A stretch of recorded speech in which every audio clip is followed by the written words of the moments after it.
आइए प्रभु के वचन में थोड़ा ध्यान करेंगे। मेरे साथ प्रभु के वचन में पढ़िए सबोपदेशक 8 अध्याय 11 आयत, चैप्टर 8 वर्स 11।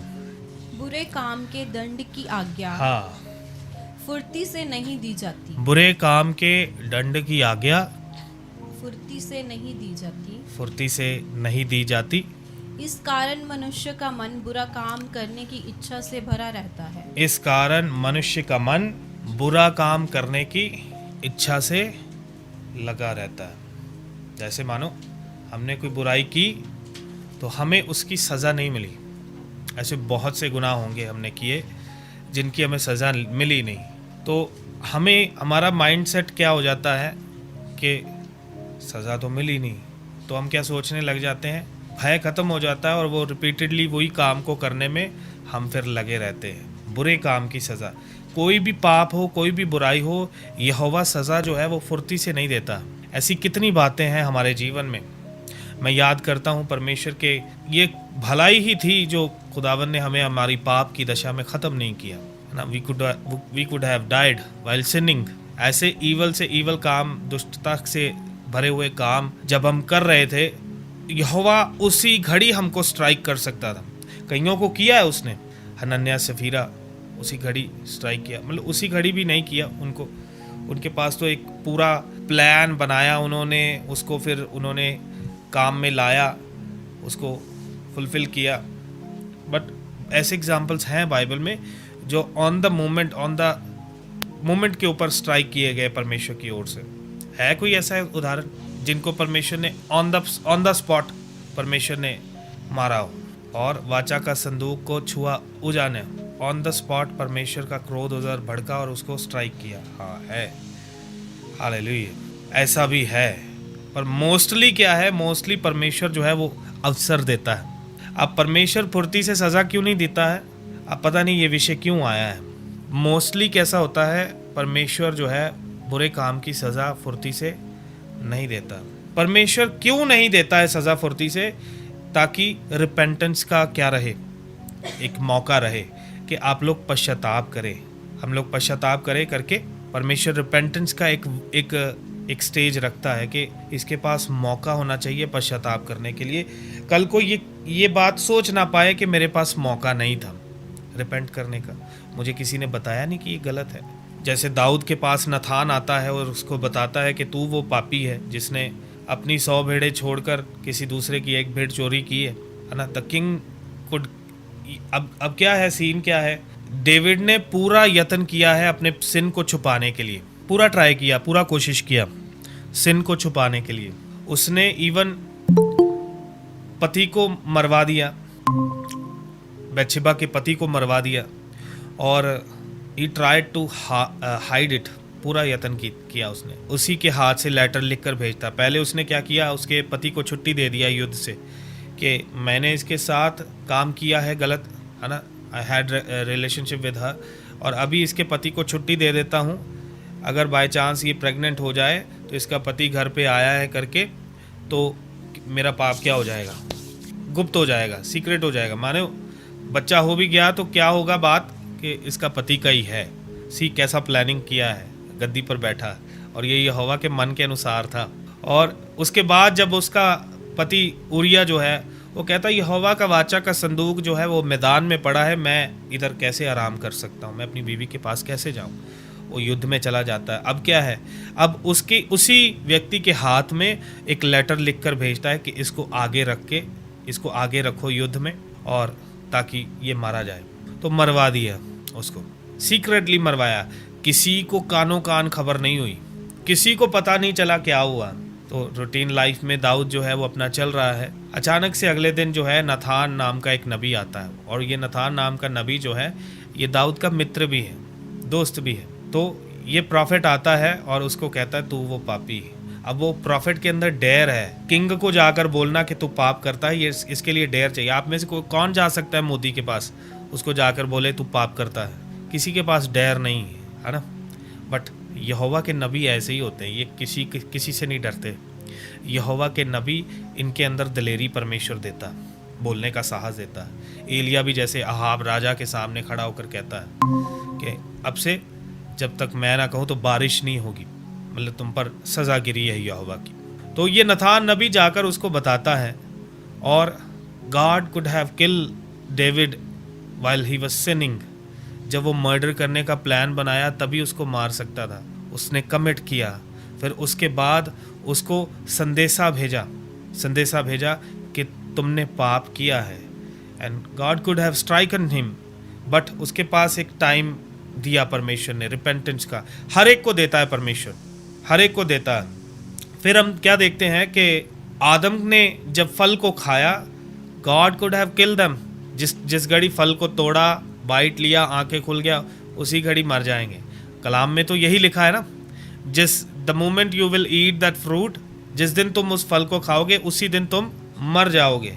हम उसको इंटरप्रेटेट करते हैं कि स्पिरिचुअली ही वॉज डेड, पाप के कारण, जो पौलुस भी लिखता है हम तो पापों के कारण मरे हुए थे। तो स्पिरिचुअली वी बिलीव कि वो आत्मिक तौर पर मर गया, वो महिमा उससे अलग हो गया, ग्लोरी डिपार्ट हो गया उससे। बट जब परमेश्वर उसके पास आता, कल हम पढ़ रहे थे 8 वचन, यहोवा के चलने का शब्द उसने बाग में सुना और उसने अपने आप को छुपा लिया। अब जब छुपाया है, नाउ गॉड नोज एवरीथिंग। आदम ने फल खाया, हवा ने खाया, आदम को खिलाया, ये सब चीज़ परमेश्वर की आंखों के ठीक सामने हुआ है। वो सर्वज्ञानी है, सब कुछ जानता है। बट बाग में आकर पहला क्वेश्चन क्या करता है बताइए? परमेश्वर सबसे पहले आकर क्या कहता है? हाँ, हे आदम तू किधर है, कहाँ है? अब क्या परमेश्वर को नहीं पता है कि वो किधर है? पता है। क्यों ऐसा कन्वर्सेशन परमेश्वर करता है? ताकि एडम जो है बिल्कुल परमेश्वर के सामने आए और कन्फेस करे कि अब्बा पिता, मुझसे ये गलती हो गया है, I have done this mistake, मुझसे पाप हो गया। बट नो, वो क्या जवाब देता है? मैंने तेरे आने का शब्द सुना, मैं डर गया क्योंकि मैं नंगा था, इसलिए मैंने छुपा लिया अपने आप को। फिर अनदर क्वेश्चन आता है। अनदर क्वेश्चन क्या है?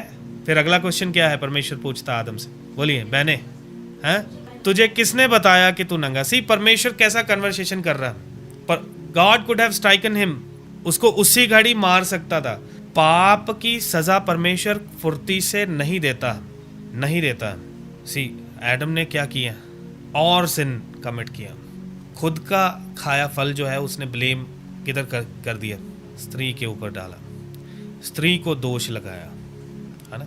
खुद ने भी तो खाया, इच्छा से खाया कि कैसे खाया? कोई कैसे खिला देगा? विलिंगली खाया है आदम ने भी, है ना? और दोनों ने जब खाया तो उनकी आंखें खुल गई, तो उन्हें मालूम हुआ हम नंगे हैं। परमेश्वर बात कर रहा है ताकि रियल जो चीज़ है वो रिपेंट करे, तौबा करे, पश्चाताप करे। परंतु हमने क्या पढ़ा कि परमेश्वर सज़ा फुर्ती से नहीं देता है, धीरजवान है, धीरज करता है, क्रोध धीमे से करता है, प्रेम तत्पर करता है। तो उस वजह से क्या हो गया? ये ग्रांटेड हो गया। परमेश्वर तो सज़ा दिया नहीं। हम भी ऐसे ही करते ना, पाप किया, किसी ने नहीं देखा, किसी को कानों कान खबर नहीं हुई, किसी को मालूम नहीं हुआ, तो क्या करते फिर? उसको फिर रिपीट करने का दलेरी हमें आ जाता है कि ठीक है, चल सकता है, किसी को पता नहीं चला, मुझे सज़ा भी नहीं दिया, वाह यहोवा ने सज़ा भी नहीं दिया, तो दलेरी आ जाता है और पाप करने में। अभी आदम ने दोष लगाया, ऐसे ही परमेश्वर कायन को भी पूछता है, तेरा भाई किधर है? क्या परमेश्वर नहीं जानता कि हाबिल किधर है? परमेश्वर जानता है। तो बाद में उसको बताता है, द ब्लड यू शेड, है ना, पृथ्वी ने जो तेरे हाथ से लहू पीने के लिए अपने मुंह को खोला है, वहाँ से लहू पुकार रहा है मुझे। लहू बोलता है, लहू बोलता है। हाबिल का लहू आज तक बोलता है, कलाम कहता है, प्रेज़ द लॉर्ड। तो परमेश्वर सर्वज्ञानी है, सब जानता है, सब हमारे छुपे पाप उसके आगे प्रकट है, परंतु फिर भी वो सज़ा फुर्ती से नहीं देता। सज़ा कैसे नहीं देता? वो दोबारा पढ़ी आयत, सब उपदेशक 8:11। बुरे काम के दंड की आज्ञा फुर्ती से नहीं दी जाती। हाँ। इस कारण मनुष्य का मन हाँ। बुरा काम करने की इच्छा से भरा रहता है। हाँ, मैं बचपन में अपने मम्मी का पैसा बहुत चोरी करता था। मेरे मम्मी के, हमारा सर्विस स्टेशन होता था, गाड़ी धोते थे, उधर आदमी रखा हुआ था, उधर से जो भी आता था डेली का 600 700 800 जो भी अर्निंग रहता था, तो उसमें छुट्टे भी रहते थे। कोई साइकिल धुलाया, कोई बाइक धुलाया, 20 रुपये 50 रुपये ऐसे रहते थे। तो मैं उसमें से डेली 100 रुपया निकालता था, डेली 100 रुपया, डेली। महीने का 3000 मैं चोरी करता था। उस 100 रुपये से क्या करता था मैं 20 रुपये का गेम खेलता था, वीडियो गेम पार्लर जाके वीडियो गेम खेलता था, मारियो। बाकी पैसों के मैं काजू खाता था, मुझे काजू बहुत पसंद था। काजू लेकर मैं साथ में गेम खेल रहा, साथ में काजू खा रहा। ऐसा मैं बहुत देर तक करता आया और मुझे लगता था मैं बहुत स्मार्ट हूँ, मैं पकड़ा नहीं गया। मम्मी जैसे ही नहाने को गया बाथरूम में, अब पता है अंदर से जल्दी को आने वाला नहीं है, घर पे और कोई नहीं है, तो क्या किया, निकाल दा पैसे। एक दिन क्या हुआ, अचानक मम्मी कपड़े भूल गई लेकर जाना बाथरूम में। तो मम्मी कपड़े लेने आई बाथरूम से और मैं उसकी अलमारी के आगे खड़ा, और वो हड़बड़ाहट में उसकी अलमारी के सारे कपड़े मेरे ऊपर। और फिर क्या हुआ, नीचे पैसे भी ऐसे बिखरे पड़े। क्या कर रहा है तू, क्या कर रहा है तू यहाँ पे, मेरी अलमारी में क्या कर रहा है? वही, हे आदम तू कहाँ है? मैं क्या बोला, मैं कपड़े ढूंढ रहा हूँ। मेरी अलमारी में तेरे कपड़े कैसे? बुरे काम की सज़ा फुर्ती से नहीं दी जाती, इसलिए मनुष्य का मन बुरा काम करने में लगा रहता है, भरा रहता है। हाँ जी, ऐसा ही है ना।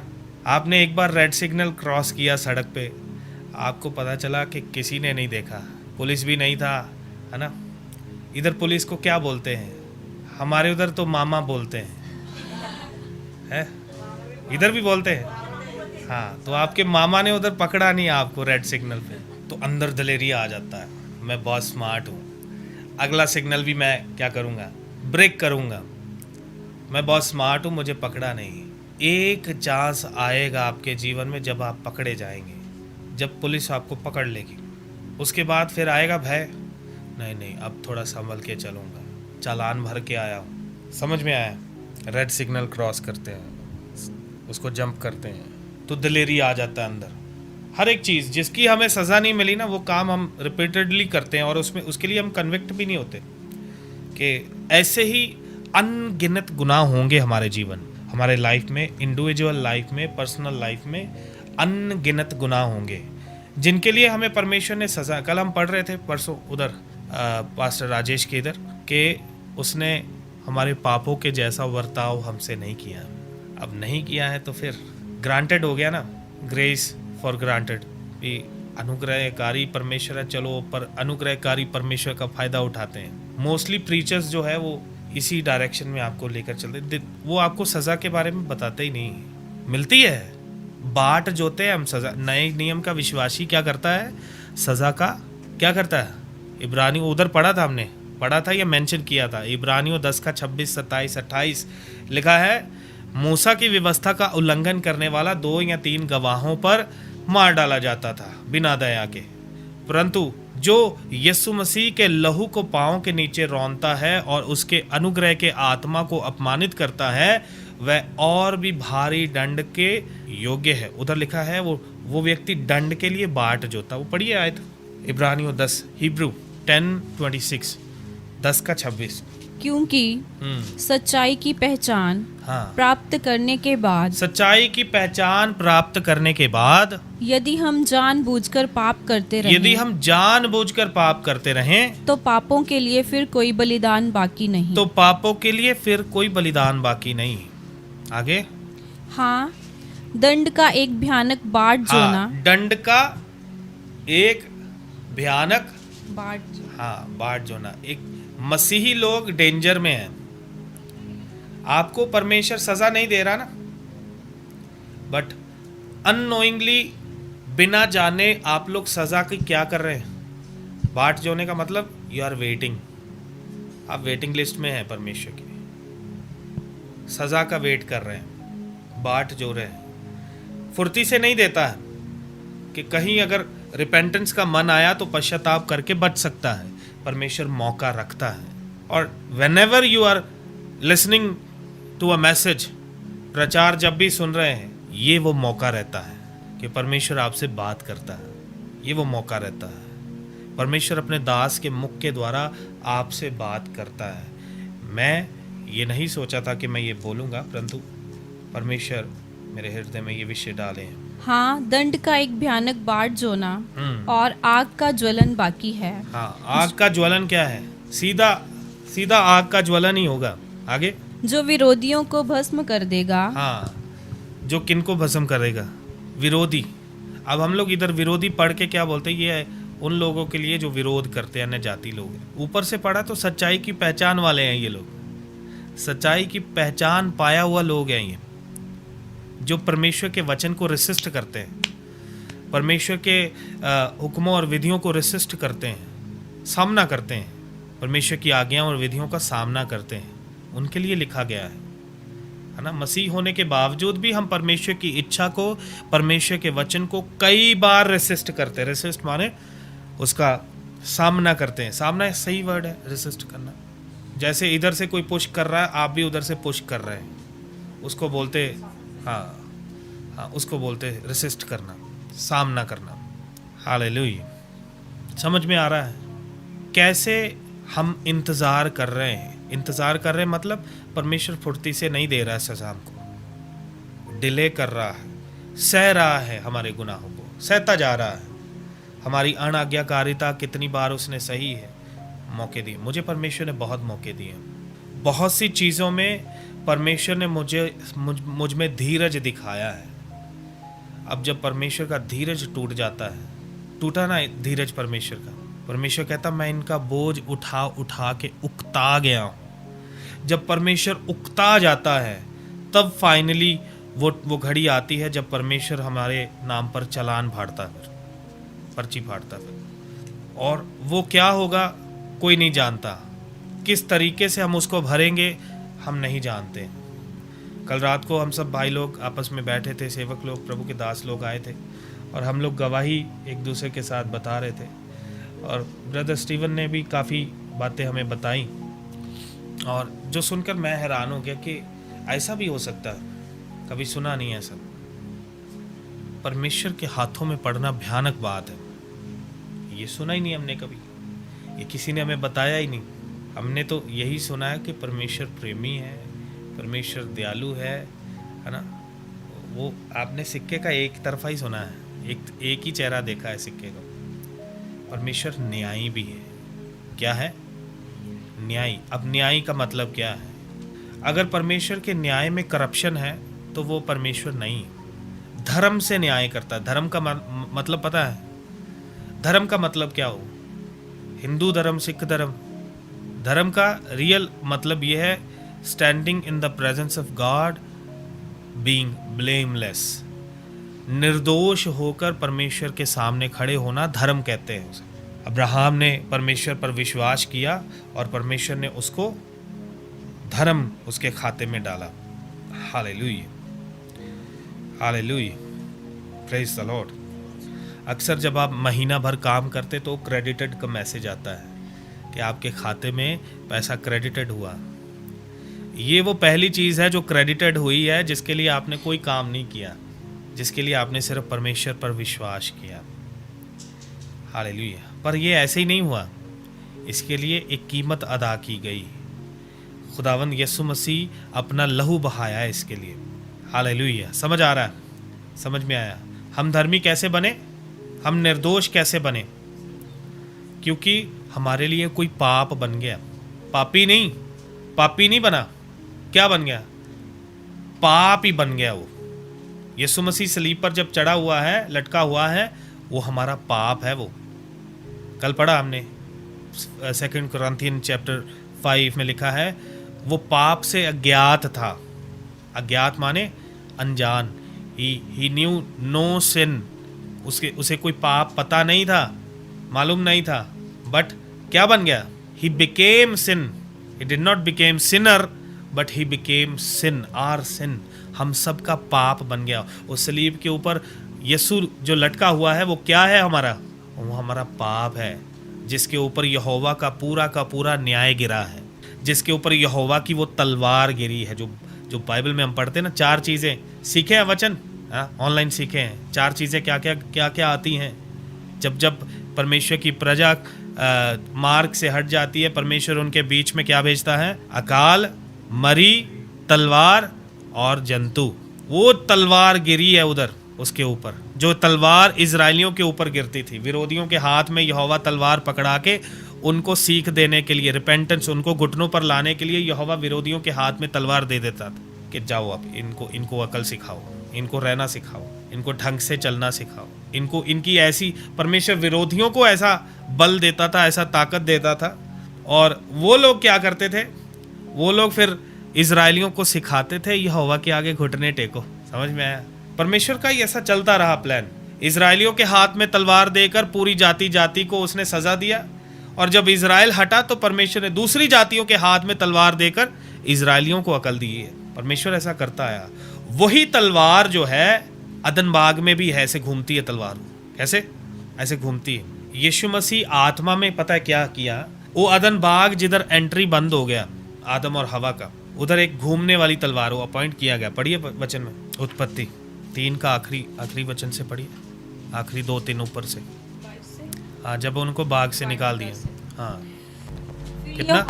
22 आए, 3 का 22, 3:22 जेनेसिस। हाँ, फिर यहोवा परमेश्वर ने कहा, मनुष्य भले बुरे का ज्ञान पाकर हम में से एक के समान हो गया है। हाँ जी। इसलिए अब ऐसा ना हो कि वह हाथ बढ़ाकर जीवन के वृक्ष का फल भी तोड़ के खा ले और सदा जीवित रहे। हाँ। इसलिए यहोवा परमेश्वर ने उसको अदन की वाटिका में से निकाल दिया कि वह उस भूमि पर खेती करे जिसमें से वह बनाया गया था। हाँ जी। इसलिए आदम को उसने निकाल दिया और जीवन के वृक्ष के मार्ग का पहरा देने के लिए, जीवन के वृक्ष का मार्ग का पहरा देने के लिए करूबों को, चारों ओर घूमने वाली ज्वालामय तलवार को क्या किया? नियुक्त किया। जब यीशु मसीह सलीब पर लटका है, in the spirit he entered in that garden of Aden, उधर से जीवन का फल तोड़ कर लाया है। तीसरे दिन आया है वापस जीवन का फल लेकर। वो तलवार चली है उसके ऊपर, ये जो उसने जो भी पीड़ा सही, वो तलवार किस पर गिरी? यीशु मसीह के ऊपर गिरी। वो तलवार से वो भेदा गया, छेदा गया, वो तलवार से वो जख्मी हुआ। वो तलवार यहोवा का न्याय है। हालेलुया, यहोवा का जजमेंट है वो। उस तलवार से जख्मी होता हुआ जीवन का फल लाकर मुर्दों में से जी उठकर हमें नया जीवन दिया है। ये है सुसमाचार। Hallelujah, praise the Lord. यही तलवार यहोवा की जजमेंट सलीब के ऊपर, यीशु के ऊपर गिरी ताकि आप और मैं जीवन पाएं, जीवन के वृक्ष से खाने पाएं और सदा जीवित रहें, धर्मी ठहर के, पाप की दशा में नहीं, है ना। आदम को निकाला इसलिए ताकि पाप की दशा में यदि वो फल खा लेता तो पाप की दशा में ही उसने हमेशा के लिए जिंदा रहना था, इसलिए निकाला। समझ में आया? मृत्यु को पार कैसे करता फिर, और सब भलाई के लिए किया परमेश्वर, हमारी भलाई के लिए। समझ रहे हैं आप? सज़ा भी देता है, ताड़ना भी देता है। उसका मतलब क्या है? ताकि हमारे जीवन में सुधार आए। अब जब लय व्यवस्था 26 अध्याय पढ़ते हैं, उस 26 अध्याय में क्या लिखा है? परमेश्वर के हुक्मों से, विधियों से यदि आप हटेंगे तो यहोवा आपको सज़ा देगा, आपके बीच में तलवार भेजेगा। आप नहीं हटोगे, मरी भेजेगा। आप नहीं हटोगे तो आपके बीच में अकाल भेजेगा, मरी भेजेगा, फिर आपके बीच में तलवार भेजेगा। आप फिर भी नहीं हटोगे तो यहोवा के गुस्से का स्टैंडर्ड जो है 7x7 हो जाएगा। फिर वो आपके बीच में जंतुओं को भेजेगा। जंतु जो लिटरल भी भेज सकता है, शेर आ गया, चीता आ गया, आपको फाड़ के खा गया, लिटरल भी आ सकता है। बट स्पिरिचुअली उसका मतलब क्या है? एक तानाशाह देश पर आ जाएगा, डिक्टेटर आ जाएगा देश के ऊपर। वो लोग आपको आपके रिलीजियस राइट जो हैं वो फॉलो करने नहीं देगा। आप लोग आज़ादी से अपना वर्शिप नहीं कर सकेंगे, आप आज़ादी से अपनी भक्ति नहीं कर पाएंगे। जब भी ऐसा हो तो ये जान लीजिएगा कि यहोवा ने देश के ऊपर एक जंतु भेज दिया है। अब आप हालात देखते हैं इंडिया के, कैसे हालात हैं। ऐसे में खुदावंद जंतु भेज दिया तो कलीसिया और भी दबेगी। तब फिर जो इब्रानी 11 में लिखा ना, पत्ते खाएंगे, दरारों में छिपेंगे, जंगलों में भागेंगे। अभी ब्रदर ने सवाल किया है, मैं भी पूछना चाहूँगा, अगर ऐसा स्थिति आ गया, जंगल में भागना पड़ा, तो आप एक चीज़ लेकर जा सकते हैं, कोई एक चीज़। भागेंगे तो ऐसा नहीं कि आप लूत की पत्नी जैसे पोटली बनाकर सर पे भाग रहे हैं। एक चीज़ लेकर जा सकते, क्या लेके जाएंगे? बताया हुआ पहले ही ब्रदर ने, नहीं बताया? हैं? सुना होगा। अभी वो मुझसे पूछे, हैं?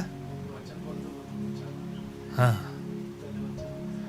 हाँ, अभी तो प्रचार कर रहे हैं। हमसे ब्रदर ने पूछा इस तरीके से कि तलवार और आग क्या यूज़फुल होगा जंगल में, क्या लेके जाएंगे। तो हम सब दिमाग लगाने लग गए कि क्या यूज़फुल होगा। जंगल में तलवार लेके जाएंगे तो तलवार से पेड़ काट सकते हैं, झाड़ काट सकते हैं, झाड़ काट के झाड़ का छत बना सकते हैं, यानी ये सब हम सोचने लग गए। हमसे ऐसा पूछा, अभी तो वचन प्रचार कर रहे हैं, आप सब ने बोल दिया बाइबल लेके जाएंगे, है? तो ऐसा स्थिति आ जाएगा, बताइए, कि हमें जंगलों में भागना पड़ेगा। कल भाई आए थे याकूब, वो बोल रहे कि इधर एक ग्रुप ने एक जलूस निकाला था सड़क के ऊपर कि हमारा विरोध हो रहा है, हम सड़कों पर उतर कर धरने देंगे, जलूस निकालेंगे। वो कहते सबको बुलाया पास्टर्स को, कहते मैं नहीं गया। और तो बोले कि बाद में मीटिंग हुआ तो सब बोले कि कौन कौन नहीं हाथ खड़े, कहते मैंने हाथ खड़ा किया, मैं नहीं आया उस जलूस में। क्यों नहीं आए? कहते भी मैं निकल रहा था तो घर से तो मत्ती 5:9 पढ़ लिया, यीशु मसीह के कारण तुम्हें सताया जाएगा तो तुम धन्य हो।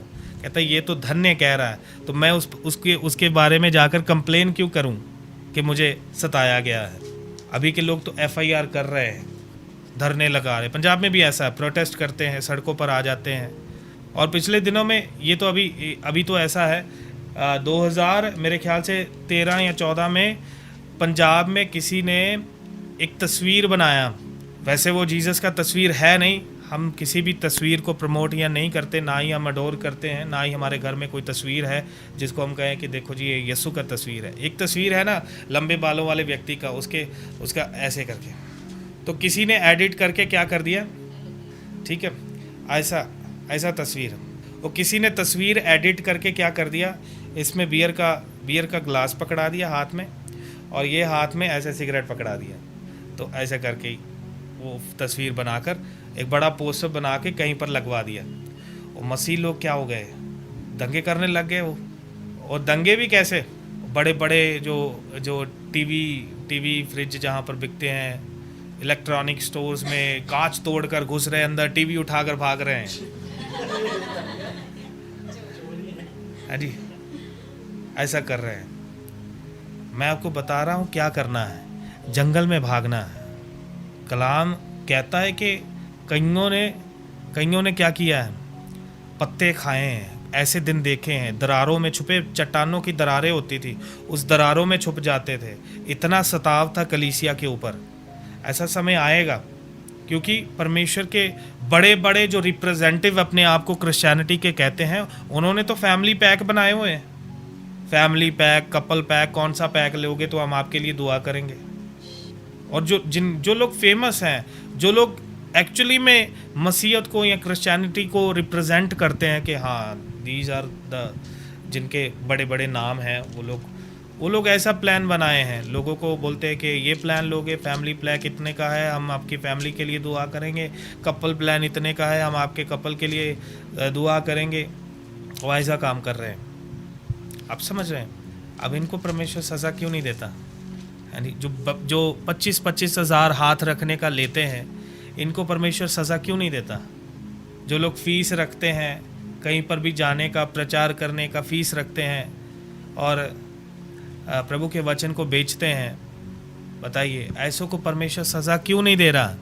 क्योंकि बुरे काम की सज़ा यहोवा फुर्ती से नहीं देता। The best example that the Lord is very gracious is that these false prophets are still alive. सबसे बढ़िया उदाहरण परमेश्वर दयालु है का ये है कि ये झूठे नबी जो परमेश्वर के कलाम को बेचते हैं, जो हाथ रखकर प्रार्थना करने का एक प्राइस सेट किए हैं, ये अभी तक जिंदा हैं, जीवित हैं।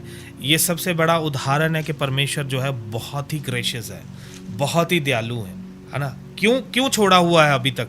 ताकि रिपेंटेंस का वो रहे, रिपेंटेंस का वक्त रहे। रिपेंटेंस उनके मतलब वो कह ना पाए अंत के दिनों में, प्रभु मुझे किसी ने बताया नहीं कि मैं गलत कर रहा हूँ, अब उसमें इस्तेमाल करता है, कुछ परमेश्वर दासों को खड़ा करता है जो लोग अपने आवाज़ को उठाते हैं और कहते हैं ये गलत कर रहा है। समझ में आया? आप बोलेंगे एलिया को कि डू नॉट जज ब्रदर, अहाब राजा को जज मत करो। आप जरमाया को कहोगे इज़राइल को जज मत करो, परमेश्वर की चुनी हुई प्रजा है। यही हुआ एक्चुअली उधर।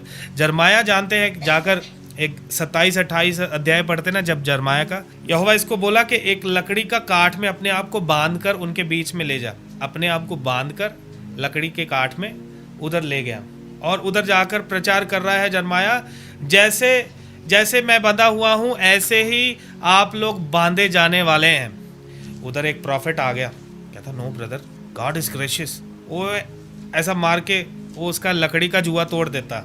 देन यहोवा का वचन उसके अंदर से बोलता, कहता तुमने लकड़ी का तोड़ा है, यहोवा लोहे का बांधने जा रहा है। पढ़ा है आपने वचन?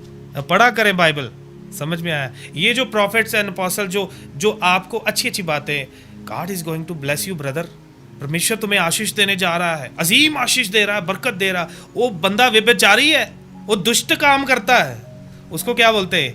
God is going to bless you brother, आपको परमेश्वर आशीष देने जा रहा है, बरकत देने जा रहा है। मैं आपको बताता हूं, बिना धर्म और उसके राज्य की खोज किए आप ब्लेस हो नहीं सकते। परमेश्वर का कलाम कहता पहले उसके धर्म और राज्य की खोज करो, तब ये वस्तुएं मिलती हैं। परमेश्वर देता है, ब्लेस करता है। He can give you anything what ever you need, आपकी ज़रूरत पूरी कर सकता है वो, बट उससे पहले धर्म और राज्य। हम कल यही चर्चा कर रहे थे ना कि अगर परमेश्वर का हजूरी हमारे अंदर आ गया, पहला सैल्वेशन, दूसरा भूल गए, बताइए दूसरा प्रॉमिस, वायदा, तीसरा व्यवस्था, चौथा परमेश्वर का उपस्थिति, और पांचवा नहीं वो छठा है, पांचवा मन्ना, ज़रूरतें।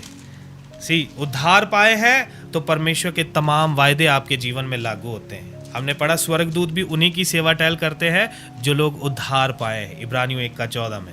तो अगर सैल्वेशन पाया है, उद्धार पाया है, परमेश्वर का हजूरी आपके अंदर है, तो परमेश्वर के तमाम वायदे आपके जीवन में लागू होते हैं। He can bless you with the blessing of Abraham. Hallelujah. कलाम में लिखा है कि मसीह के द्वारा उसने ये सब, मसीह हमारे लिए इसलिए हुआ ताकि हम मसीह में होकर अब्राहम की आशीष के वारिस ठहरे। हालेलुया। अगर परमेश्वर अब्राहम को जो ब्लेसिंग दिया है वह हमको भी देगा, हम भी उसके भागीदार होते हैं। इधर नहीं तो उधर तो ज़रूर होंगे। हालेलुया। ये फरारी ये बड़ी बड़ी गाड़ियां जो हैं, ये सब फीकी हैं परमेश्वर के राज्य के आगे। ये धन संपत्ति, दौलत, शौहरत, बड़ा नाम, बड़ा रुतबा, ये सब जीरो है परमेश्वर के राज्य के अंदर जो चला जाता है उसके सामने। समझ में आया? मानो इस संसार का आपके पास बड़ा धन है, दौलत है, बड़ा रुतबा है आपका, आप घर से निकलते हैं तो लोग आपको ऐसे ऐसे करते हैं, सब आपके नाम से पहचानते हैं। आप किसी को फ़ोन करें और उससे आप कुछ बात करें कि ब्रदर ये काम करना, तो वो आपको मना ना कर पाए, ऐसा रुतबा हो आपका, पर आपने सैल्वेशन नहीं पाया, आपने उद्धार नहीं पाया। आपने संसार में रहते हुए प्रतिष्ठा पाई है, प्रताप पाया है, आदर पाया है, बड़ा आपका जलाल है, सांसारिक तौर पर बड़ा धनी है आप, तो भी एक उद्धार पाए हुए व्यक्ति के सामने आप उसका जूता भी उठाने के योग्य नहीं। हम याजकों का समाज है, परमेश्वर के घराने के हैं। Hallelujah, hallelujah, praise the Lord. उसके ऑपोजिट में सामने एक आदमी रहता है, वो सड़क पर ही रहता है, घर नहीं है उसके पास, धूप आती है तो इधर से उठकर उसको दूसरी जगह जाकर बैठना पड़ता है। दोपहर को नींद आई, सोया, मुंह पर मक्खी बैठ रही है, खाने को कुछ नहीं है, कोई फेंक कर गया, कोई दे कर गया तो वो खा रहा है, पर यीशु है उसके पास। हालेलुया। उसका वैल्यू जो है वो धनी से कई ऊपर का है। मृत्यु एक चीज है जो सबको बराबर कर देती। भले ही आप एक कप में नहीं पिए, भले ही आप जो है आपका खाना, आपका पहनना सब अलग रहता है, मृत्यु एक ऐसी चीज है जिसमें सब बराबर हो जाते हैं, है ना। मानो एक धनी व्यक्ति मरा तो उसके आगे बैंड बजता है, बैंड चलता है, बड़ा उसको रिस्पेक्टफुल तरीके से विदा किया जाता है, और उसके बॉक्स के ऊपर भी फूल लगे हैं, सब कुछ लगा है, लोग उसके मार्ग में फूल उड़ा रहे हैं, हेलीकॉप्टर आ रहा है, हेलीकॉप्टर ऊपर से फूल उड़ा रहा है। और दूसरी तरफ एक भिखारी मर गया, उसको भी उठाकर कब्रिस्तान में लेकर जा रहे, कोई नहीं है, म्युनिसिपालिटी वाले आए और वो उठाकर उसको लेकर जा रहे हैं, दफन कर रहे हैं, पर दोनों साथ में ही सो रहे हैं कब्रिस्तान में, दोनों साथ में सोए हैं। इक्वल कर देता है मृत्यु सबको, समझ रहे हैं आप? इसलिए ये आशीष आ रही है, बरकत आ रही है वाला जो गॉस्पल है, जो सुसमाचार है, ये हमने रेसिस्ट करना है इसको। वी मस्ट नो कि हमें ब्लेसिंग तब मिलेगा जब हम परमेश्वर का भय मानेंगे। देखिए जो यहोवा का भय मानता है वह ऐसी ही आशीष पाएगा, कलाम कहता है। जो यहोवा का भय मानता है, दुष्ट को परमेश्वर ब्लेस नहीं करता है। दुष्ट को, कल हम रात को बात कर रहे थे कलाम में से, अब्राहम को परमेश्वर क्यों अपना मित्र पुकारता है। बड़ी गंभीर बात उधर लिखी, कल रात को हम बात कर रहे थे उस पर। अब्राहम को क्यों कहता है कि क्या जो मैं करने पर हूं, मैं इसको अब्राहम से छुपाए रखूं। 18 अध्याय में, हाँ पढ़िए, 17 आयत, 18 का 17। तब यहोवा ने कहा, ये जो मैं करता हूँ उसे क्या अब्राहम से छुपा रखूं? अब्राहम से तो निश्चय एक बड़ी और सामर्थी जाति उपजेगी। सुनिए, परमेश्वर क्या करने जा रहा है, इसके दो विचार आप कर सकते हैं। या तो आप ये सोच सकते हैं परमेश्वर सदोम और गमोरा को नष्ट करने जा रहा है, इसलिए पहले अब्राहम के साथ डिस्कस कर रहा है। ये नहीं है। ये परमेश्वर अब्राहम को मसीह का रेवलेशन बताया है यहाँ पर। क्या मैं जो ये करने पर हूँ, परमेश्वर इसके ऊपर शुरू से पढ़ेंगे, द लॉर्ड हैज़ प्रॉमिस्ड अ सन, एक पुत्र का वायदा किया है। कहता मैं वसंत ऋतु में आऊँगा, 10 आयत में उसने कहा मैं वसंत ऋतु में आऊँगा, मैं वसंत ऋतु में निश्चय तेरे पास आऊँगा और तेरी पत्नी सारा के एक पुत्र उत्पन्न होगा। Hallelujah, praise the Lord. 14 आयत में फिर से कहता है नियत समय में अर्थात वसंत ऋतु में मैं तेरे पास फिर आऊंगा और सारा के पुत्र उत्पन्न होगा। हालेलुया। अब इस पुत्र को प्रॉमिस किया है ऊपर उसी कन्वर्सेशन में, पुत्र को प्रॉमिस किया है। अब आगे क्या कहता है, क्या जो मैं ये करने पर हूं, क्या मैं अब्राहम से छुपाए रखूं? उसको बताता है कि तेरे पुत्र के द्वारा कौन आने वाला है। वो रेवलेशन देता है इधर प्रभु यीशु मसीह का। अब प्रभु यीशु मसीह कहता है यहूदियों से कि तुम्हारा पिता मेरा दिन देखने में मगन था। वो बोले तू अभी 50 साल का भी नहीं हुआ, तूने अब्राहम को देखा है? वो कहता है कि इससे पहले कि अब्राहम था मैं था नहीं, मैं हूं। हालेलुया। परमेश्वर था नहीं होता कभी, परमेश्वर हमेशा हूं ही है। He is always present, he is out of time. Hallelujah. हम बूढ़े होते हैं, यहोवा बूढ़ा नहीं होता है, टाइम स्पेस मैटर से बाहर है वो। हालेलुया। ये जो चक्कर चलता है, रोज सूर्य इधर से निकलता है इधर जाता है, ये धरती घूमती है, इन सब चीज़ों से यहोवा ऊपर है, स्पेस से बाहर है। स्पेस का जो फंक्शन है, जो रुतें बनती हैं, जो समय और सीज़न बनते हैं, इन सब सीज़न से बाहर है यहोवा। रुतें हमारे लिए बनी है, धरती पर बनी है। हालेलुया। ये रेवलेशन दिया, कहता तुम्हारे पिता ने मेरा दिन देखा भी और वो मगन भी हुआ। नया यरूशलेम जिसके बारे में हम कल चर्चा कर रहे थे, यहोवा का डेरा मनुष्य के बीच में, उसके बारे में भी परमेश्वर ने अब्राहम को बताया। इसीलिए लिखा है कि वे वायदे किए हुए देश में तंबुओं में रहा और उसकी नजर उस उत्तम नगर की ओर थी जिसका बनाने वाला परमेश्वर यहोवा था। हालेलुया। वो कनान उसको फीका लगने लगा। जो भी पोजेशन परमेश्वर ने उसको दिया था वो सब उसके सामने जीरो था अब्राहम के लिए। अब्राहम अपनी धन संपत्ति से प्यार नहीं करता था, समझ में आया?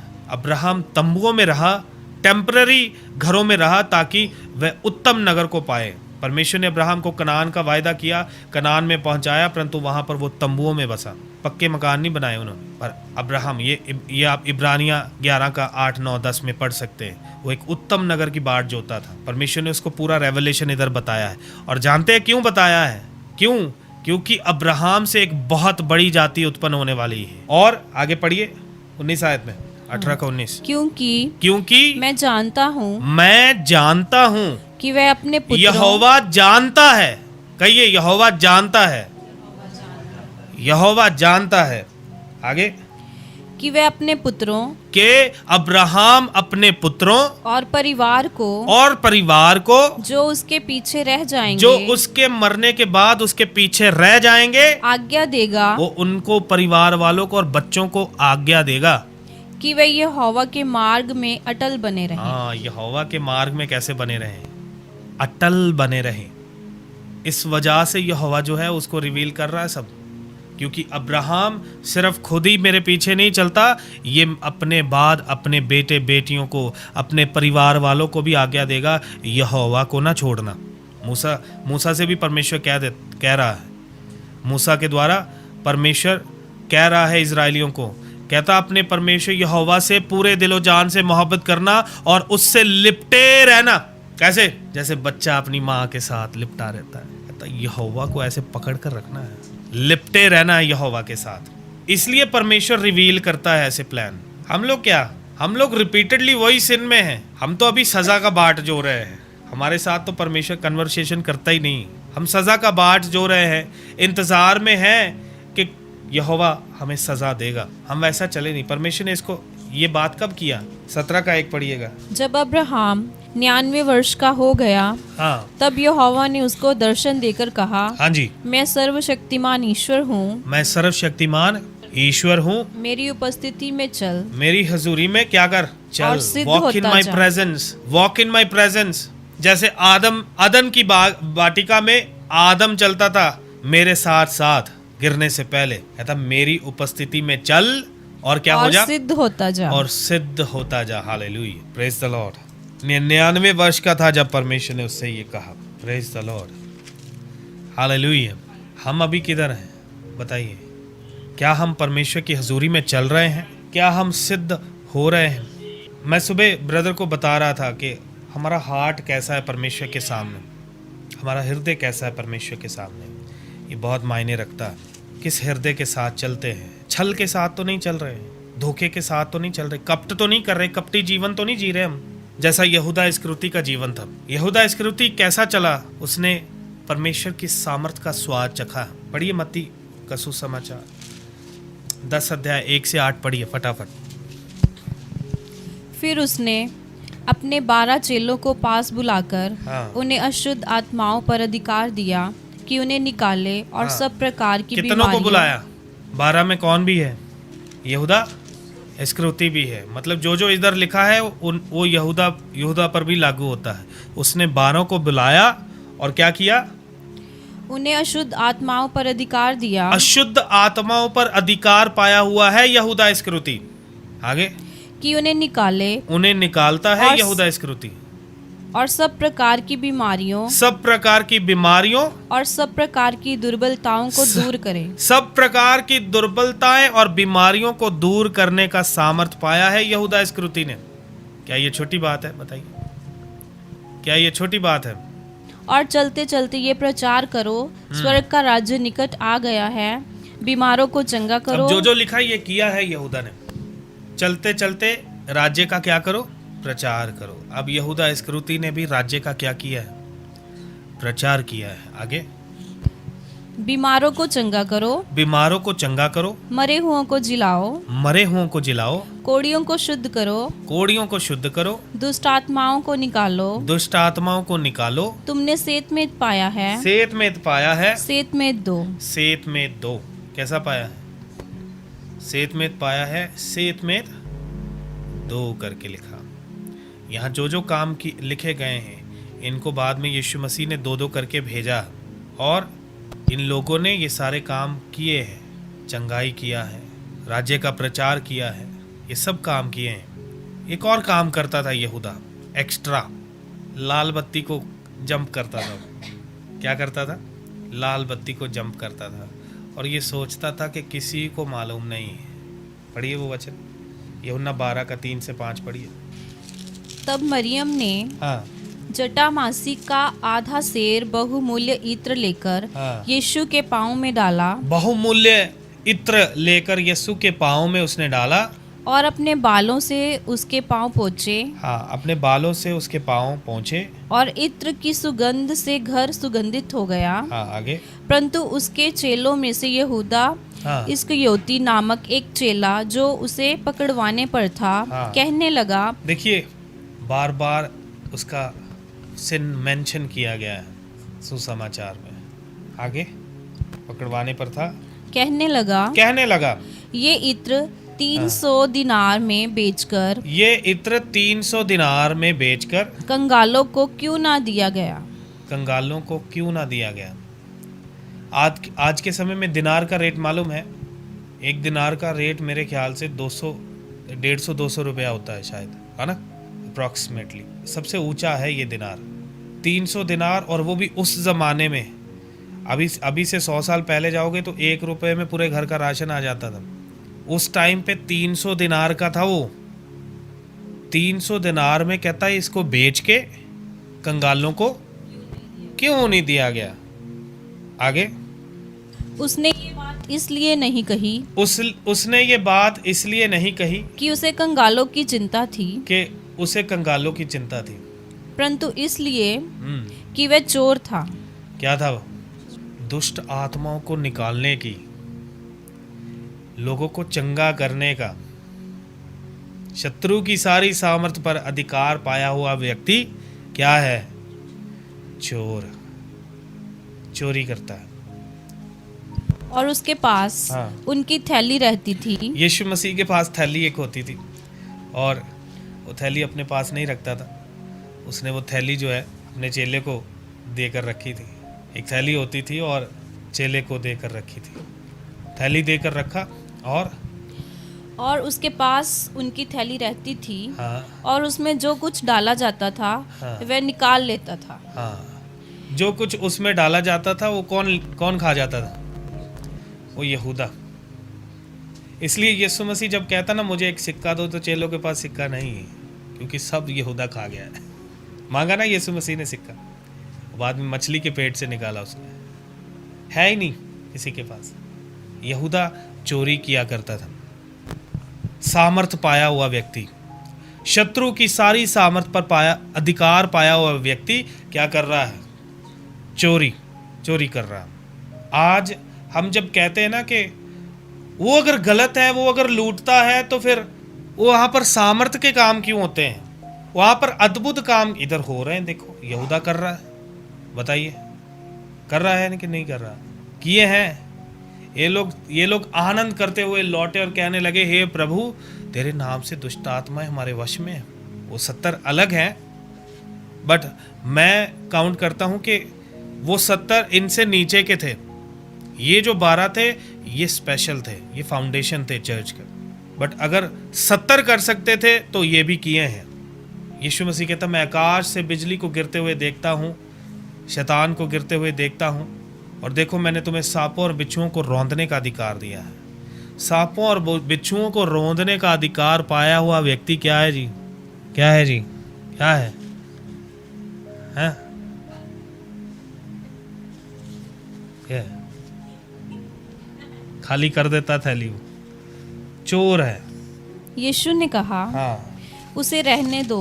हाँ। उसे ये मेरे गाड़े जाने के दिन अब यीशु मसीह एक फरीसी के घर में है। वो फरीसी, वहाँ पर भी एक लेडी आती है। हम बात कर रहे थे क्या ये दोनों लेडीज़ अलग हैं। फरीसी के घर पर भी खाना खा रहा है, उधर भी एक लेडी आती है। एक महंगा इत्र, उधर महंगा शब्द नहीं आया, बट एक इत्र वो उसके पाँव पर डालती है, उसके सर पर डालती है। ऑयल, फ्रेगनेंट ऑयल है, और वो अपने बालों से वो भी पहुँच रही है। वो फरीसी के घर में है, और उधर भी वो ऑयल उड़ेला गया। यीशु मसीह को फरीसी बोलता है कि मन में सोचता है कि अगर ये नबी होता तो इसको मालूम होता कि ये लड़की जो इसको जो छूती है वो कौन है। तो यीशु मसीह उसे फिर उदाहरण देकर बताता है कि किसी का इतना कर्जा था, दूसरे का इतना था, दोनों का माफ़ हुआ, कौन ज़्यादा प्यार करेगा? तो वो बोला जिसका ज़्यादा माफ़ हुआ।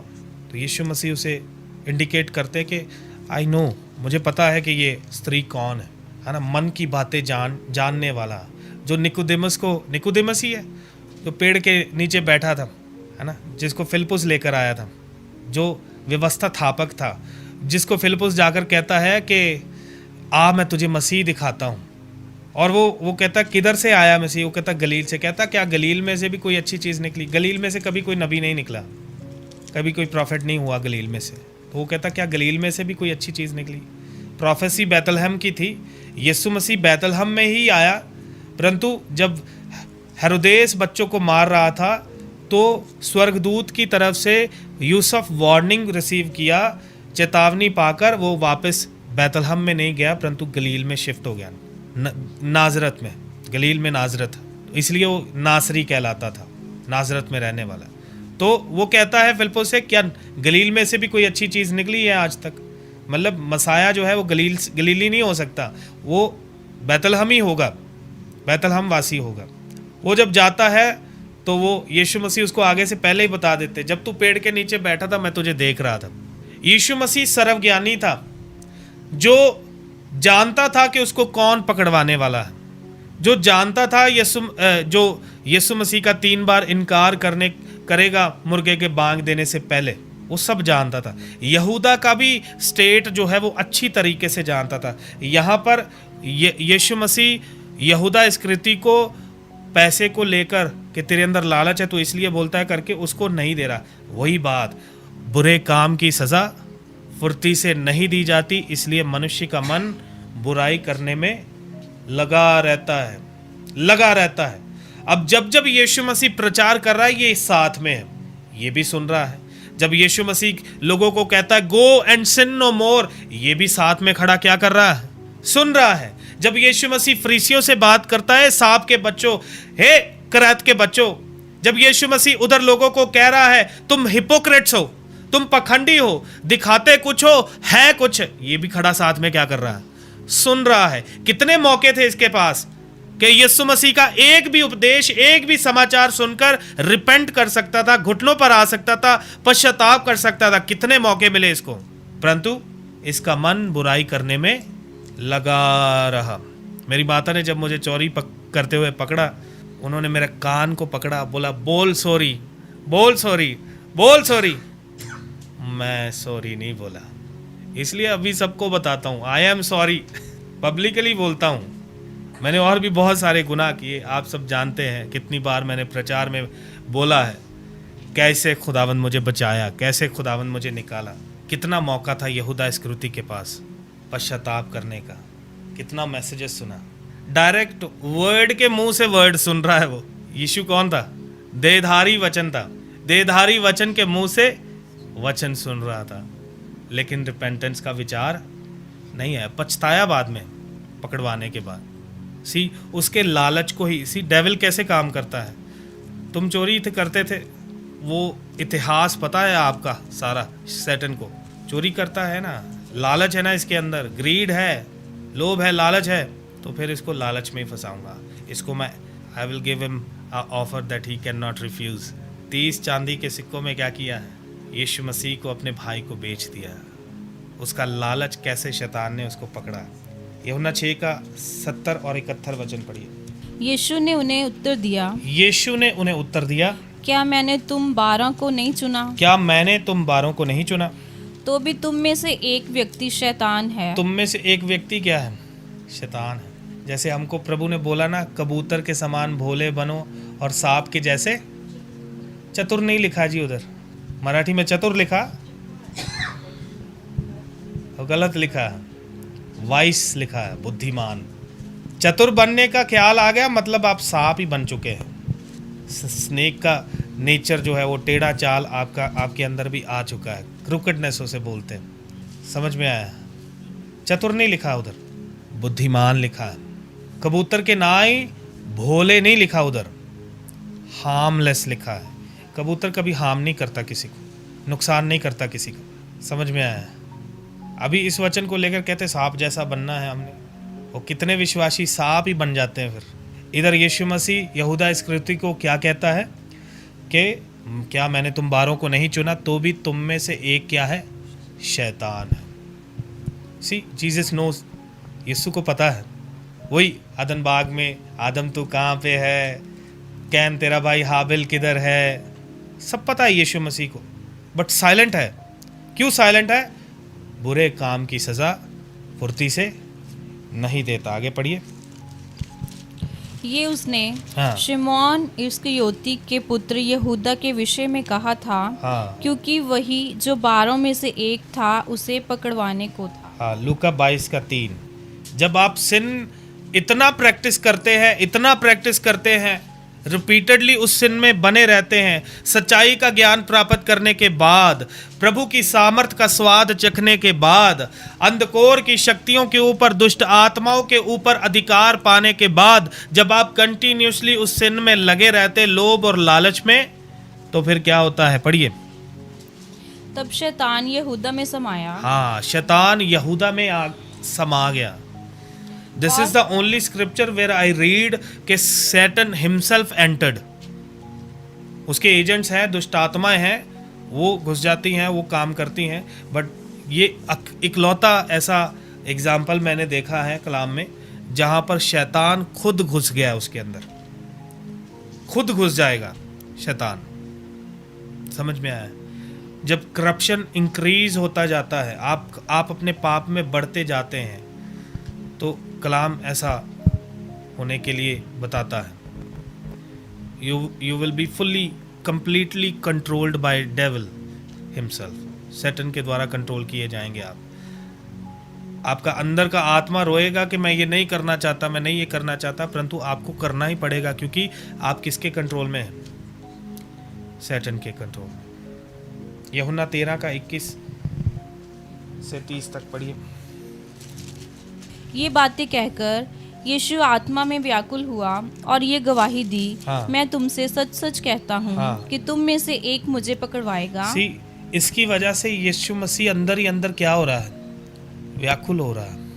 अब मेरे को बोलते ब्रदर आप टेंशन मत लो, आप ऐसे जाने दो, जोड़ो, एक बार बोल दिया, 2 बार बोल दिया, व्याकुल हो जाता है अंदर से। जब आपके साथ चलने वाले लोग जो हैं वो आपको पकड़वाने पर हों या आपके साथ सही ना चलते हों, व्याकुल हो जाता है अंदर से मन। आगे। चेले संदेह से हाँ, कि वह किसके विषय में कहता है। अब देखिएगा कैसे हम एक्नॉलेज करते हैं अपने सिन को। हम जानते होते हैं, मुझे पता है पाप किया है, मैं बुरा हूँ करके मुझे मालूम है, बट मैं रिपेंटेंस में नहीं आता, बट मुझे मालूम है, नोइंगली कर रहा हूँ मैं। ये बेस्ट एग्जांपल है। मैं बहुत इसको देखकर मैं हैरान होता हूँ। पढ़िएगा, बाकी सबका उत्तर पढ़िएगा। तब आपस में क्या हो गया? चेले लोग संदेह से कि वे किसके विषय में कहता है। अब चेलों में क्या हो गया जी? शक आ गया, सब में चर्चा का विषय हो गया, ये किसको बोल रहा है, ये किसको कह रहा है? फिर एक दूसरे की ओर देखने लगे। ऐसे ऐसे एक दूसरे की तरफ देखने लगे। कौन है? हैं? पढ़िए। उसके चेलों में से हाँ। एक, जिससे यीशु प्रेम रखता था, यीशु की छाती की ओर झुका हुआ बैठा था। हाँ। शिमोन पतरस ने उसकी ओर संकेत करके उससे पूछा, हाँ। बता तो वे किसके विषय में कहता है। हाँ, जो यूहन्ना था वो यीशु मसीह की छाती पर सर रख के बैठा था, ऐसे टेका लगाकर, और पतरस जो था वो उसको पूछता है यूहन्ना को कि बता तो जरा, मतलब ये किसके बारे में कह रहा, कि क्योंकि यूहन्ना जो था वो सबसे करीबी था, वो यीशु मसीह का चेला, उसकी छाती पर सर रख के सोता था यीशु मसीह के। आगे। तब उसने उसी तरह यीशु की छाती की ओर झुके हुए उससे पूछा। ऐसे ही छाती पर ही ऐसे उसके मुंह की तरफ झुके हुए ही देखकर बोलता है, हे प्रभु वे कौन है इनमें से बता। यीशु ने उत्तर दिया, हाँ। जिसे मैं ये रोटी का टुकड़ा हाँ। डुबाकर दूंगा वही है। हाँ। और उसने टुकड़ा डुबाकर शिमोन इस्करियोती के पुत्र यहूदा को दिया। हाँ। टुकड़ा लेते ही शैतान उसमें समा गया। हाँ। तब यीशु ने उससे कहा, जो तू करता है तुरंत कर। आप दूसरे गॉस्पेल में पढ़ेंगे तो उधर चेलों में आपस में चर्चा हो रही है। यीशु मसीह से हर एक चेले ने पूछा, क्या वो मैं हूँ? पढ़ा है आपने वो? क्या वो मैं हूँ? सिर्फ एक यूहन्ना ही ऐसा चेला था जिसने ये कहा, प्रभु कौन है वो, मतलब मैं नहीं हूँ, मुझे फुल कॉन्फिडेंस है, इनमें से बताओ कौन है। समझे आप? यहूदा इस्करियोती ने भी कहा क्या वो मैं हूँ? यीशु मसीह उसे कहते तू आप ही कह देता, तूने आप ही कह दिया। समझ में आया? फ़र्क समझ में आया? मतलब मैं एक्नॉलेज करता हूँ कि मैं पापी हूँ, मैं जानता हूँ, अगर मैं क्लीन हूँ कॉन्शियस में, मेरा विवेक शुद्ध है, तो मुझे यूहन्ना के जैसा कॉन्फिडेंस आएगा, मैं तो नहीं हूँ प्रभु, इनमें बता दे कौन है। ऐसा नहीं यीशु मसीह ने कहा तुम में से एक मुझे कोई पकड़वाने वाला है, वो सर नहीं उठाया ऐसे, प्रभु कौन है वो, उधर ही प्रभु कौन है वो, उधर ही सर रख के पूछ रहा है, बात कर रहा है। Hallelujah, praise the Lord. मत्ती 26 का 24 पढ़िएगा। मनुष्य का पुत्र, आप 20 से पढ़िएगा। जब सांझ हुई तो वह 12 के साथ भोजन करने के लिए बैठा। जब वे खा रहे थे तो उसने कहा, हाँ, मैं तुमसे सच कहता हूँ, हाँ, कि तुम में से एक मुझे पकड़वाएगा। एक मुझे पकड़वाएगा। इस पर वह बहुत उदास हुए, हाँ, और हर एक उससे पूछने लगा, हे गुरु, क्या वह मैं हूँ? क्या वो मैं हूँ? हर एक ने पूछा है। फिर उसने उत्तर दिया, जिसने मेरे साथ थैली में हाथ डाला है वही मुझे पकड़वाएगा। हाँ, मनुष्य का पुत्र तो जैसे उसके विषय में लिखा है जाता ही है, हाँ, परंतु उस मनुष्य के लिए शोक है जिसके द्वारा मनुष्य का पुत्र पकड़वाया जाता है। हाँ। देखिए ये सब पकड़वाने से पहले बात किया है, वक्त दे रहा है रिपेंटेंस का, परंतु कोई रिपेंटेंस नहीं दिख रहा है, कोई रिपेंटेंस नहीं दिख रहा है। कितनी बार यीशु मसीह ने कहा, यूहन्ना 8:11 में लिखा है गो एंड सिन नो मोर। 5:14 यूहन्ना में भी लिखा है sin no more lest a worse thing come upon you। एक व्यक्ति को यीशु मसीह ने हील कर दिया और यहूदी लोग उस पर कुड़कुड़ाने लगे कि कैसे हील हो गया, और यीशु मसीह उधर से हट गया, और जिसने जो हील हुआ उसको पता नहीं चला कि यीशु कौन है और किसने मुझे हील किया। बाद में वापस मंदिर में वो व्यक्ति यीशु मसीह को मिला और यीशु मसीह उससे कहते देख अब तू ठीक हो गया है, अब तू ठीक हो गया है, दोबारा पाप मत करना, नहीं तो इससे भी भारी विपत्ति तुझ पर आन पड़ेगी। अब कौन कहता है ये सब बातें जो है वो पुराने नियम में ही ऐसी ऐसी बातें लिखी? पाप दोबारा करोगे तो भारी विपत्ति नए नियम में भी आती, यीशु मसीह के कहे हुए शब्द हैं ये। दुष्ट आत्मा जब निकलती है, आप फिर से वापस 7 दुष्ट आत्माओं को बुला लोगे तो पिछली दशा जो है उससे बढ़कर, पिछली दशा से बढ़कर अब की दशा होगी, कलाम कहता है, बुरी। हम सोचते हैं कि पुराने नियम में यहोवा जो है वो क्रोधित है, नए नियम में दयालु है। देख लीजिए, दयालु है पर साथ में वो न्यायी भी है, धर्म से न्याय करता है। उसने यदि अपने पुत्र को मारा है हमको बचाने के लिए तो छोड़ेगा नहीं हमें, ये भी नए नियम में लिखा है। इब्रानियों में हमने पढ़ा 26 आयत में 10 का, रोमियो के 11 अध्याय में भी लिखा है, कहता जबकि उसने स्वाभाविक डालियों को नहीं छोड़ा तो वह हमें भी नहीं छोड़ेगा। हम अन्य जाति जो साँटे गए हैं, जो स्वाभाविक डालियां हैं, जैसे ये पेड़ है, पेड़ की शाखा उसी पेड़ की अंदर से शाखा उसी पेड़ का शाखा है निकलता है, और परंतु जो ग्राफ्ट किए गए हैं, जो काट कर बीच में किसी और पेड़ का डाली लगाए गए, कहता उसने स्वाभाविक डाली को काटा है वो तुमको भी नहीं छोड़ेगा। अगर हम इजराइलियों के जैसे डिठाई और अकड़ी गर्दन के साथ चलेंगे तो यहोवा हमें भी काट कर फेंक देगा।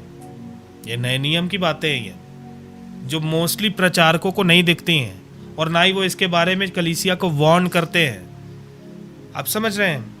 तो वहां पर यीशु मसीह कहते हैं go and sin no more lest a worse thing come upon you, इससे भी भारी विपत्ति तुझ पर आए। ये सब बातें सुन रहा है यहूदा इस्करियोती, परंतु कोई रिपेंटेंस नहीं है।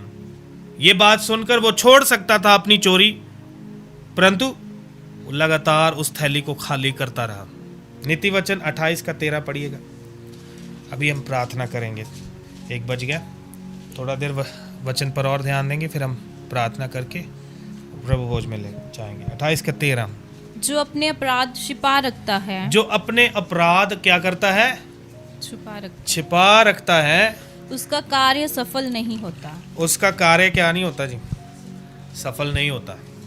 आगे, परंतु जो उनको मान लेता है और छोड़ भी देता है उस पर दया की जाएगी। जो अपने अपराध को मानता है और उनको छोड़ता है, यहोवा उन्हीं पर दया करता है।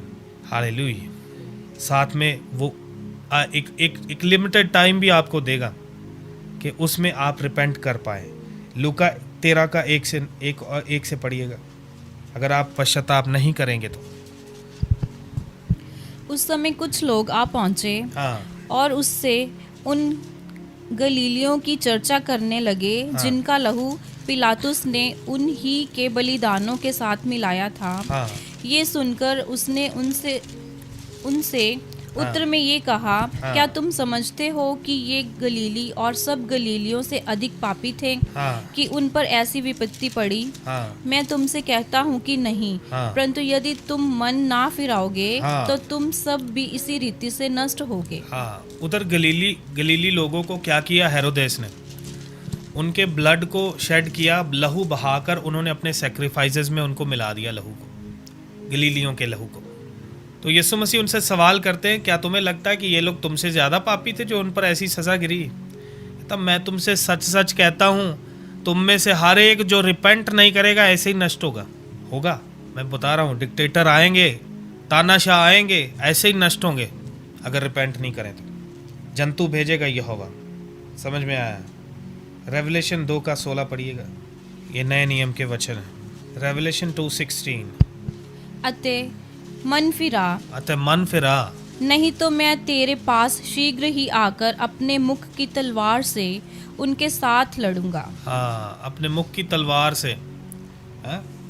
रिपेंट और I will come against and war. तौबा करो, नहीं तो मैं तुम्हारे विरुद्ध आऊंगा और तुम्हारे विरुद्ध अपने मुख की तलवार से लड़ूंगा। हालेलुया। क्या समझे आज, क्या समझे इस संदेश के द्वारा? बाद में प्रेरित यहूदा इस्करियोती का क्या हुआ मालूम है? रस्सी लेकर गले में डाला और उसने सुसाइड किया। गिल्ट आपको जीने नहीं देगा फिर, और रिपेंटेंस भी कर नहीं पाएंगे जब मौका हाथ से निकल जाएगा। एक वचन है नीति वचन में, थोड़े दिन पहले मुझे मिला था, फिर खो गया माने रिमेंबर नहीं, कहाँ लिखा? नीति वचन में लिखा है, सर्प के काटने के बाद यदि आप पश्चाताप कर रहे हैं, पछताते हैं, तो फिर फायदा नहीं। मानो अब तो सांप ने काट ही लिया, अब तो मरना ही है, तो फटाफट क्या कर ले? पश्चाताप कर ले, तौबा कर ले। इट हैज़ नो यूज़, कोई फायदा नहीं। We must walk in repentance. पश्चाताप में चलना है हमने। हालेलुया। पश्चाताप के योग्य बलिदान लाना हमने। हालेलुया। जो पाप, जो बुराइयां हम करते आए हैं, रिपीटेडली करते आए हैं, और मैं यकीन करता हूँ इधर बैठे हुए, इधर इस कलाम को सुनते हुए हम सब ने रिकॉल किए होंगे जो सिन हम करते हैं, हमने याद किए होंगे, हमारे जहन में आए होंगे, ये बातें मुझ में कमी घटी है, ये बातों में मैं फेल होता हूँ बार बार, परंतु परमेश्वर इस बात में अब तक मेरे लिए धैर्य थामे रहा है, धीरज करता आया है। ये समय है कि परमेश्वर के वचन को सुनकर हम परमेश्वर के आदर में अपने आप को प्रभु के सामने पश्चाताप के रूप में चढ़ाएं। हालेलुया। ये वो समय है। See be quick to repent. जब भी कलाम सुने, आप जानते हैं जब फसह का मेमना काटा गया और उसके लहू को चौखट पर लगाया गया, निर्गमन 12 अध्याय में, एक्सोडस 12 में, उधर एक खाने का विधि बताया गया है। उस मेमने को कड़वे साग के साथ और पाँव में जूता पहनकर, हाथ में लाठी पकड़कर, कमर में पटुका बांधकर, लिखा है तैयारी के साथ खाना है। हालेलुया। उसका अर्थ जानते हैं? जब कलाम आपके सामने रखा जाता है, वचन आपके सामने प्रचार होता है, प्रभु का दास या प्रभु का आत्मा आपके सामने वचन को लेकर आता है, उसको तैयारी के साथ खाना है। पैर में जूता पहनने का मतलब क्या है? खाते ही मिस्र छोड़ना है। हालेलुया। खाते ही मिस्र छोड़ना है तैयारी के साथ। हाथ में लाठी पकड़ के कौन खाता है बताइए? हाथ में लाठी पकड़ के कोई नहीं खाता है। हाथ में लाठी पकड़ने का मतलब क्या है? मैं प्रिपेयर हूँ अपनी बुराइयों को छोड़ने के लिए। मिस्र को छोड़ने वाले हैं ना, जिस रात ये मिस्र को छोड़कर निकले हैं उस रात को मेमना उन्होंने काटा है। समझे कि नहीं समझे? तो तैयारी के साथ पाँव में जूता पहन के, कमर में, ये तैयारी है जब हम घर से बाहर जाते हैं। जूता कब पहनते हैं? उधर आपने अभी महाराष्ट्र में तो ऐसा है, हमारे घर में तो ऐसा है कि जूता हम पहन के ही रखते हैं, बाहर नहीं उतारते हैं घर में। उधर पंजाब साइड ऐसा है। महाराष्ट्र साइड में मैंने देखा है कि जब बाहर से आए हैं तो बाहर का जूता बाहर ही रखते हैं, अंदर पहनने वाला जूता अलग रहता है। यीशु परमेश्वर उधर खाने का जो विधि बता रहा है कि पाँव का जूता पहन के खाना है इसको, उसका मतलब क्या है? आप इधर से जूता पहनते तो फिर आप बाहर जाते हैं, उसका मतलब ये है कि इसको खाते ही आपने मिस्र में से निकलना है। समझे आप? कमर में पटुका बांध के, हाथ में लाठी पकड़कर, पाँव में जूता पहनकर, माने जब इधर से प्रचार होता है उसी घड़ी मैंने अपना बुराई, अपना पाप छोड़ना है। ऐसा नहीं मैं सोचूंगा, मैं करूंगा, मैं मेहनत करूंगा, उसी घड़ी रिपेंट करना है। प्रभु मदद करता है छोड़ने के लिए। हालेलुया। आज जो वचन खाया है, जो याद आया है, मैं ये काम करता आया हूँ, मैं ये गलत करता आया हूँ। बच्चे लोग भी सुन ले, जो माता पिता की अनाज्ञाकारी करते हैं, माता पिता को तुच्छ जानते हैं, बुराई में हाथ लगाते हैं, फ़ोन पर गलत चीज़ें देखते हैं, सब यहोवा जानता है। जब आप फ़ोन को इस्तेमाल करते हैं, ऐसे पकड़ कर देखते हैं फ़ोन पर, हैं, और कोई आ गया तो आप ऐसे कर लेते हैं, वो याद रखिएगा। उधर से कोई आ गया तो इधर घुमा दिया, इधर आपके कंधों के ऊपर से स्वर्गदूत देखते हैं। यहोवा के दूत होते हैं जो हमारे साथ रहते हैं, उनसे कुछ छुपा नहीं, यहोवा से कुछ छुपा नहीं। यहोवा सब तरफ से, सब दिशाओं से देखता है। रिपेंट करना है, बच्चों ने भी पश्चाताप करना है, तौबा करना है।